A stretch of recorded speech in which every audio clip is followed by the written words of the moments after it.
Madame, Monsieur, nous sommes de retour à Yaoundé pour la deuxième partie de cette édition d'Equinox ce soir. Alors, chers invités, vous aviez conclu, en tout cas en ce qui vous concerne, Aristide Mono, docteur Aristide Mono et docteur Apollinaire Legrand Oko, que le constat du chef de l'État ne vous convainquait pas, alors que Patrick Ondondo pensait que c'était tout à fait le contraire. Mais alors, à l'heure qu'il est, on fait un constat, malgré l'optimisme du chef de l'État, les évacuations sanitaires, elles explosent toujours. Ce qui semble contredire quand même le chef de l'État d'une certaine manière. Je rappelais les chiffres de 2022. En 2022, on aura eu 1168 demandes d'évacuation sanitaire pour différentes destinations. Alors finalement, selon des chiffres officiels du ministre de la Santé publique que nous n'avons pas vérifiés, 10 ont effectivement été exécutés et que par an, c'est en moyenne 1,5 milliard de francs CFA qui sont dépensés par l'État du Cameroun pour les évacuations sanitaires. Alors, Majesté Patrick Ondondo, pourquoi est-ce que le chef d'État, lui, se réjouit de la qualité du plateau technique, mais autant de Camerounais sollicitent encore d'aller se faire soigner hors du Cameroun? Bon, effectivement, je crois que vous posez une question assez forte et pertinente. Ce qu'il faut savoir, c'est que le président de la République, il a effectivement fait un constat. Le constat de ce que le plateau technique actuel au Cameroun peut permettre que tous les soins, n'est-ce pas, appropriés à toutes les maladies, y compris la transplantation rénale, y compris un certain nombre de maladies un peu rares, n'est-ce pas, puissent se passer. Alors, ce qu'il dit est juste. Il le dit de manière vraiment juste. Et pourquoi est-ce qu'il y a encore des évacuations sanitaires? Il faut dire qu'il y a au Cameroun un problème, n'est-ce pas, des problèmes anthropologiques et culturels de la sacralité du corps humain, de la sacralité des organes humains. Il faut le dire, nous sommes ici sur le plateau. Moi, j'ai eu l'habitude peut-être de donner mon sang. Quand il y a don de sang. Je ne sais pas combien d'entre vous peuvent le faire. Comme dans le futur, je ne sais pas combien d'entre vous peuvent effectivement donner, n'est-ce pas, leur corps à la médecine, parce que si le docteur Oko ou même vous-même, vous veniez à décéder, est-ce que vous alliez donner, n'est-ce pas, votre corps à la médecine? Est-ce que vous allez le faire, docteur Oko? Je ne suis pas sûr. Tant que vous le ferez même, lorsqu'il viendra le moment de prendre, n'est-ce pas, votre rein, vos familles ne vont pas l'accepter. Ça signifie quoi? Ça signifie que nous sommes dans un problème où il faut que la mentalité évolue. La mentalité doit évoluer parce que on ne peut pas facilement trouver, n'est-ce pas, le rein. Parce que vous savez, il y a eu des scandales ici au Cameroun, vous le savez. Il y a eu beaucoup de scandales au Cameroun. Dès lors qu'un organe a disparu dans un corps, et ça a créé tous les problèmes. Ça amène les gens à préférer. Donc, c'est la raison pour laquelle, pour le moment, les Blancs ont une avance sur nous. Les Blancs ont une avance sur nous. Ils ont offert leur corps à la médecine. Lorsque on vous évacue, on peut facilement, n'est-ce pas, trouver un organe qui puisse, n'est-ce pas, remplacer celui qu'on peut remplacer chez vous. Voici la raison, alors. Voici la raison pour laquelle... Cela ne veut pas dire que le plateau technique est mauvais au Cameroun. Oui, ça ne veut pas dire que le plateau technique est mauvais. Ça veut dire que le plateau technique est bon, mais il faut que la mentalité évolue. Merci d'avoir bien suivi ce que j'ai dit. Merci aussi. Docteur Aristide Mono, sur la question, l'optimisme du chef de l'État, mais on voit quand même que les évacuations sanitaires explosent. Les chiffres sont très, très élevés. Effectivement, cela nous amène à poser une petite image pour permettre aux uns aux autres de comprendre un peu le dilemme ou le paradoxe de la réjouissance présidentielle sur la question de l'autosuffisance en matière de services sanitaires. C'est-à-dire que voilà une femme qui de temps en temps fait des mets et elle vante les vertus de ses mets, comment ces mets sont appétissants, comment ces mets sont quantitativement consistants. Mais curieusement, cette femme ne consomme jamais elle-même ses mets. Jamais. Elle parcourt d'ailleurs des villages. Elle traverse beaucoup de villages pour aller chercher de quoi manger. Or, entre-temps, elle vous dit, ici au village, on a tout. On n'a rien à envier aux autres. Nous avons de la bonne nourriture, je concorde des bons mets. Et c'est exactement la posture de l'ordre gouvernant et la posture même du président de la République. Donc vous les accusez de ne pas recourir eux-mêmes au système sanitaire camerounais. La preuve en est que ces apparatchiks, la plupart, meurent à l'extérieur. En Afrique du Sud, en Allemagne, aux États-Unis. Jamais comme nous dans des centres de santé ordinaires ou tout simplement dans nos hôpitaux dits généraux.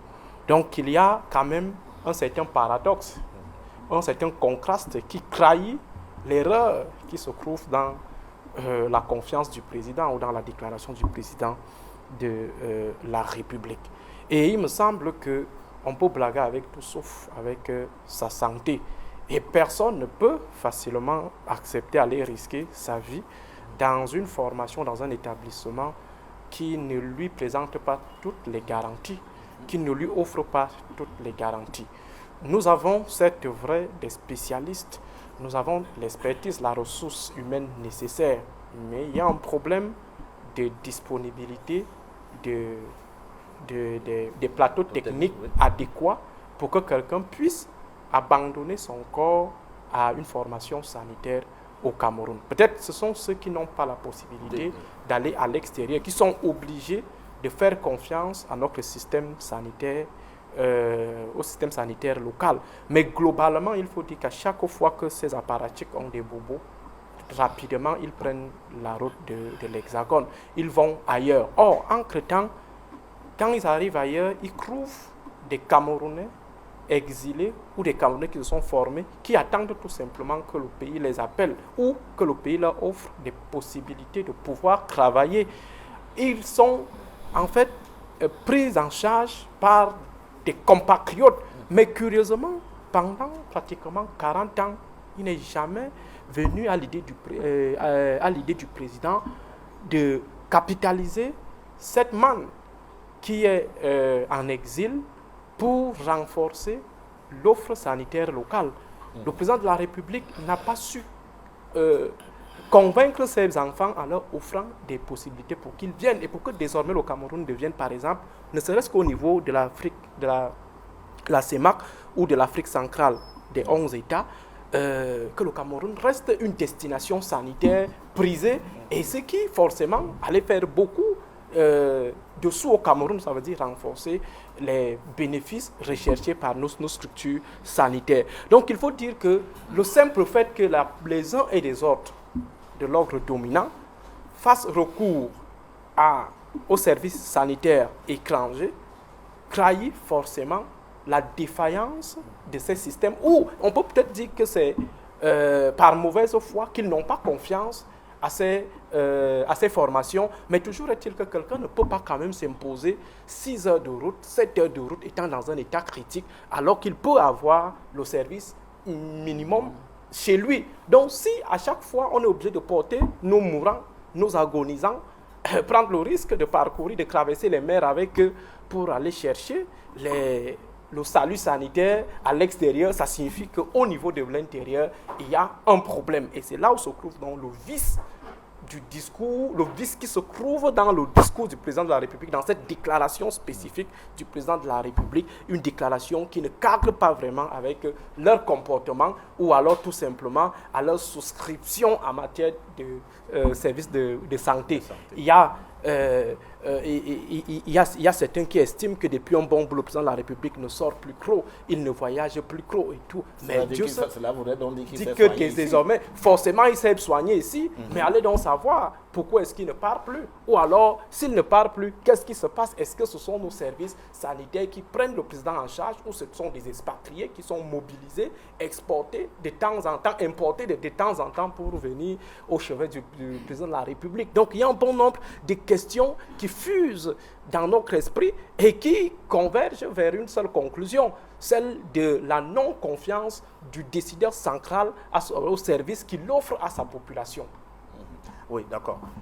Docteur Oko, sur la question justement, ça dit toujours beaucoup plus d'évacuation sanitaire, on en a quand même beaucoup, mais le chef d'État, lui, pense qu'il y a un plateau technique qui est assez à la hauteur aujourd'hui pour faire l'affaire.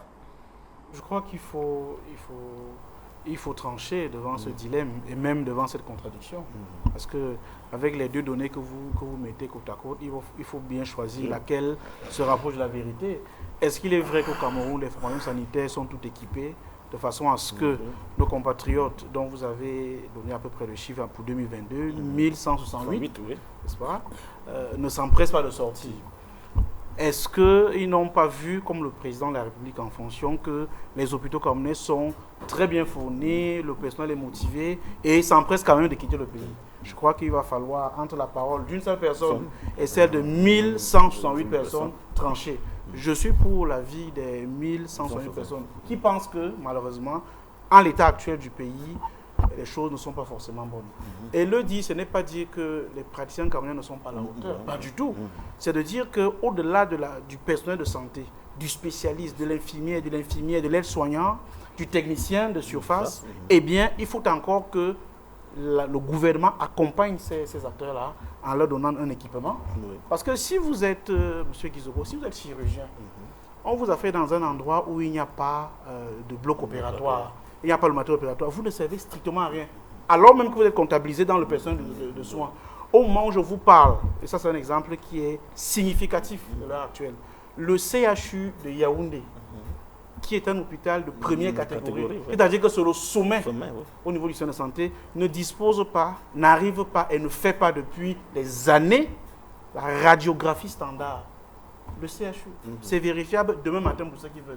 C'est-à-dire que si un enfant, je ne sais pas, de Melaine ou bien d'Aubigny se fait mal là, et le parent veut savoir si son enfant a une fracture ou pas, il va au grand CHU, on lui prescrit une radiographie, il ne peut pas la faire sur place. Elle sortira avec son enfant qui a mal, elle fera le tour de Yaoundé et c'est là où elle croisera la radio qu'elle fera enfin et reviendra en contexte de douleur de l'enfant pour dire bon, voici enfin les résultats de la radio. Donc je vous donne cet exemple pour montrer qu'il y a le beau discours qu'on présente un 31 décembre et il y a la réalité des faits. Si dans un pays, l'hôpital qui appartient à la catégorie d'élite des hôpitaux ne peut pas faire une radiographie standard, alors le système est, en fait, le discours est un trompe-l'œil. Et je dois ajouter, parce que je ne peux pas ne pas l'ajouter, et là ça concerne notamment les personnels de santé, que le niveau même de motivation du personnel laisse à désirer pour des raisons objectives. Il ne s'agira jamais pour moi de justifier quelques manquements, que ce soit à l'éthique, soit à la déontologie, mais il s'agit de montrer, de pointer du doigt des problèmes qui sont de nature soit à booster les personnes de santé, soit à les décourager. Lorsque dans un pays, vous donnez à un médecin, un docteur en médecine, 105 000 francs de salaire après 30 jours, vous participez objectivement à son découragement. Et c'est ce qui se passe actuellement. Pourtant, la catégorie AD quand même. Oui, bien sûr, mais tous ceux qui dans la fonction publique sont des contractuels ont pour salaire 105 000 francs. C'est vrai jusqu'en 2023. Et c'est très grave. C'est-à-dire que vous avez quelqu'un qui sort de chez lui, les chefs de famille, il a des enfants, il a une femme, il travaille pendant 30 jours, il prend des astreintes, il prend des gardes. À la fin, l'État du Cameroun, dirigé par M. Paul Biya, lui donne 105 000 francs. C'est un élément objectif de découragement. Je rappelle à ceux qui nous écoutent, et moi je suis factuel quand je parle, ça peut se vérifier, au Cameroun, les médecins ont vu leur salaire être coupé en juillet 2020. Juillet 2020, c'est-à-dire en pleine Covid-19. Ça a été un fait qui est passé inaperçu. Qu'est-ce qui s'est passé? On ne sait pas. On a juste appris qu'il y aurait à partir de tel mois une coupure d'un certain montant. Donc vous avez voilà un pays qui est en guerre contre le Covid et qui a pour armée de première ligne le personnel de santé. Et c'est à ce moment précis là qu'on leur coupe encore les salaires. C'est passé inaperçu. Donc c'est vous dire qu'il n'y a pas que ça. Il y a également d'autres plans dans ce sens. Par exemple, depuis quelques années, le Cameroun a mis sur pied un système de financement des performances du personnel qui est basé sur la rentabilité. C'est-à-dire qu'on appelle ça le PBF. Plus un hôpital a des prestations, plus il est rémunéré. C'est-à-dire c'est un peu comme un système de rémunération qui est basé sur les résultats pour booster les gens. Sauf que depuis 2 ans, beaucoup n'ont rien reçu. On ne paye pas. On ne paye pas, alors qu'on aurait dû payer. Donc vous voyez, donc, quand vous avez autant d'éléments qui sont de nature objectivement à saquer le moral, à saquer la détermination, le personnel n'a pas de rendement et le système de santé laisse à désirer. Donc si vous avez dans un hôpital, même si on a ce qu'on a là à Garoua, mais vous avez le personnel qui est totalement démobilisé parce qu'il est découragé, vous avez une absence du minimum, y compris dans les hôpitaux de grande catégorie comme au CHU de Yaoundé, je le répète encore. vous aurez beau dire ce que vous voulez, vous aurez toujours 1168 qui voudront sortir chaque année. Mais il y a justement au CHU, il y a justement des travaux pour oui, sauf remettre que l'hôpital. les travaux auraient dû se terminer il y a plus de 2 ans. Oui. Plus de 2 ans. Mais ils sont toujours là. Et c'est pas demain matin que ça va finir parce que malheureusement c'est un hôpital que moi je fréquente. Donc c'est encore là des grandes annonces, mais quand vous faites un tour au CHU, il n'y a rien du tout.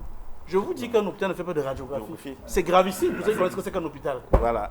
Parce que la radiographie doit se faire dans un hôpital d'arrondissement. C'est-à-dire dans un hôpital de 6e catégorie. 5e catégorie, il doit se faire à ce niveau-là. Oui. Mais il ne se fait pas au CHU qui est la première catégorie. Donc ça vous donne la mesure de la gravité des défaillances.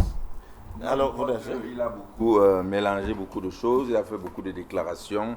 D'abord, le CHU n'est pas un hôpital de première catégorie, mais de 2e catégorie, comme je l'ai dit. Il faut bien retenir les leçons qu'on vous donne. Et j'ai dit que c'était un hôpital, n'est-ce pas, de 3e référence. Il faut bien retenir ça, monsieur le docteur.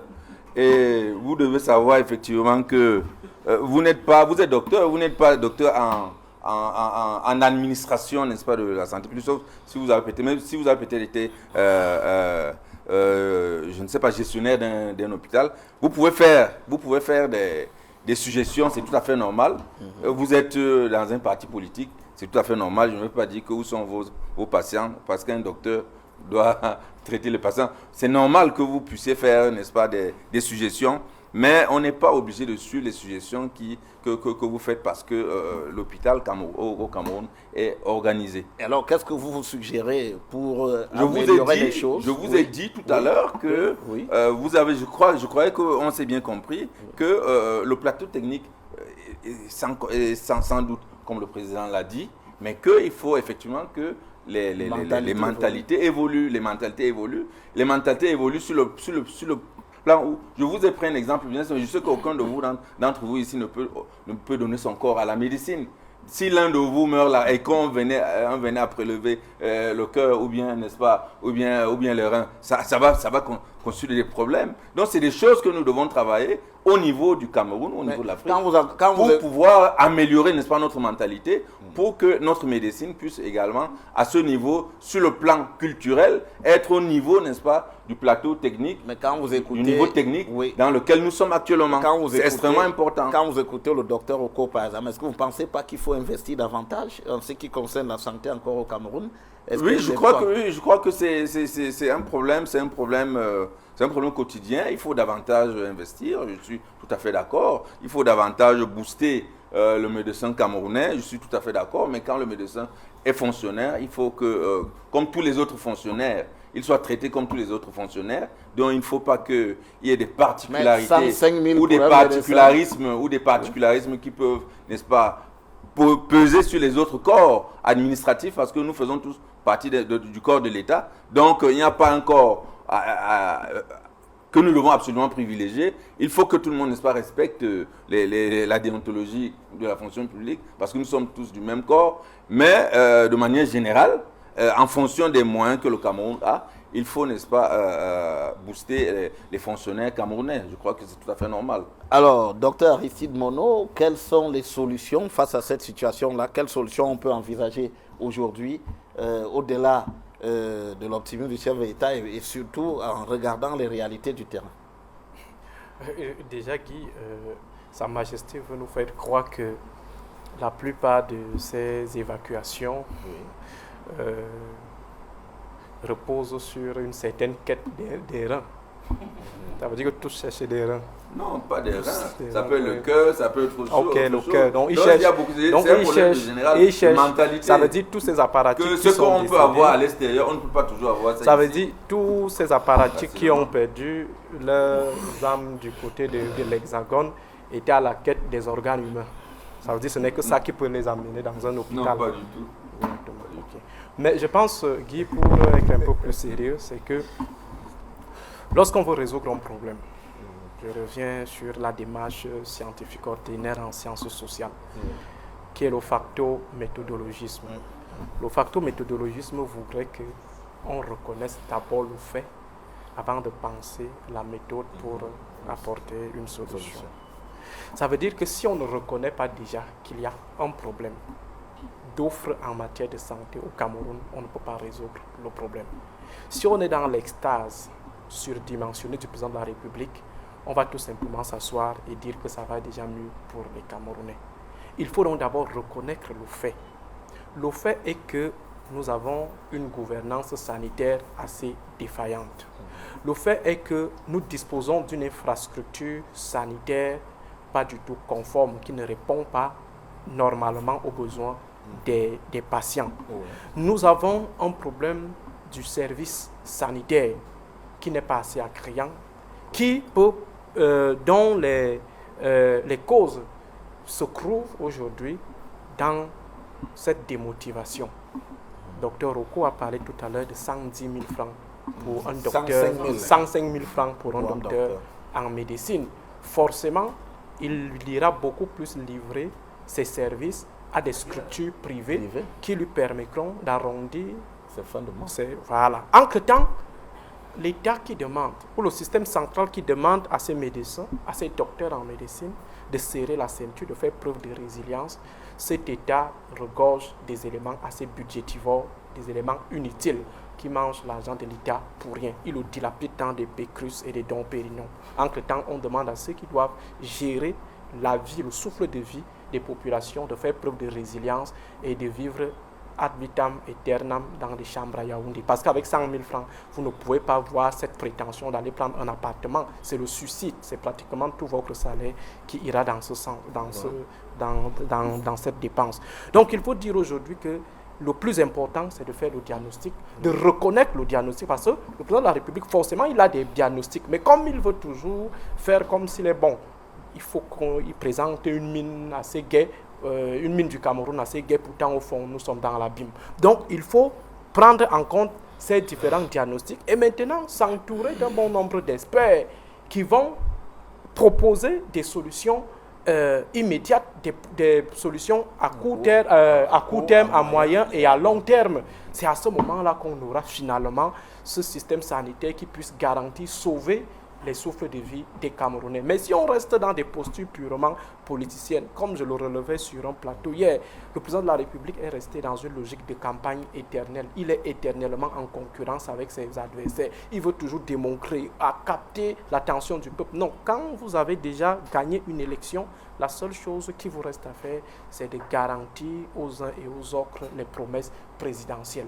Mais si on veut bâtir à partir du mensonge, en disant que désormais le Cameroun dispose d'un service sanitaire assez compétitif au niveau africain, que le Cameroun n'a plus rien à envier à la Chine, n'a plus rien à envier aux États-Unis, forcément vous allez dormir et vous allez vous comporter comme des paresseux, des plus paresseux. Donc il faut reconnaître le fait afin de pouvoir élaborer la juste un mot, le président de la République n'a jamais menti.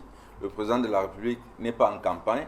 Le président de la République a fait un constat, le constat de ce qui existe au Cameroun, le constat de ce que nous avons sous la main. Ce n'est pas de l'utopie, comme il est en train de le dire, c'est ce que nous vivons. Il y a au Cameroun des centres intégrés de santé, il y a des centres médicaux d'arrondissement, oui. Il y a toutes les 4 références, les 4 références d'hôpitaux que nous avons. Et ce n'est pas une simple vue de l'histoire, donc ce n'est pas des histoires à dormir debout que quelqu'un vient raconter. Un dernier mot, docteur Oko. Je conclurai en disant que dans un État, le système de santé, c'est l'un des axes par lesquels l'État déploie son option sociale. La Constitution du Cameroun dit que le Cameroun est un État laïque et social. Donc le jour où enfin, parce qu'il n'est pas encore arrivé ce jour malheureusement, où le Cameroun décidera dans la juste répartition des ressources nationales de donner aux Camerounais au moins le soin d'être soignés normalement. On ne demande pas que les gens aient des salaires astronomiques, on ne demande pas que les gens soient tous logés dans des hôtels 4 étoiles, mais on demande au moins que le Camerounais, lorsqu'il est malade, qu'il sache que l'État le protège. Parce que pour le moment, il se sent très seul quand il est malade. Et donc, lorsqu'on réussira enfin à donner aux Camerounais le droit de se soigner en construisant des hôpitaux, en les équipant parce qu'ils ne sont pas équipés, et en donnant la possibilité à travers une politique, par exemple, de couverture santé universelle, alors nous aurons fait un pas social que nous n'avons jamais fait depuis 1982. Merci. Alors merci, chers invités. Merci, Majesté Patrick Ondondon. Merci, Dr Aristide Mono. Merci, Dr Oko du MRC d'être venu sur ce plateau débattre de cette question de santé publique avec nous. Merci aussi à vous, chers téléspectateurs, de nous avoir suivis pendant ce débat. Je vous donne rendez-vous demain pour une nouvelle édition d'Equinox Soir en direct de Yaoundé. Restez en compagnie de nos programmes. À très bientôt, madame, messieurs.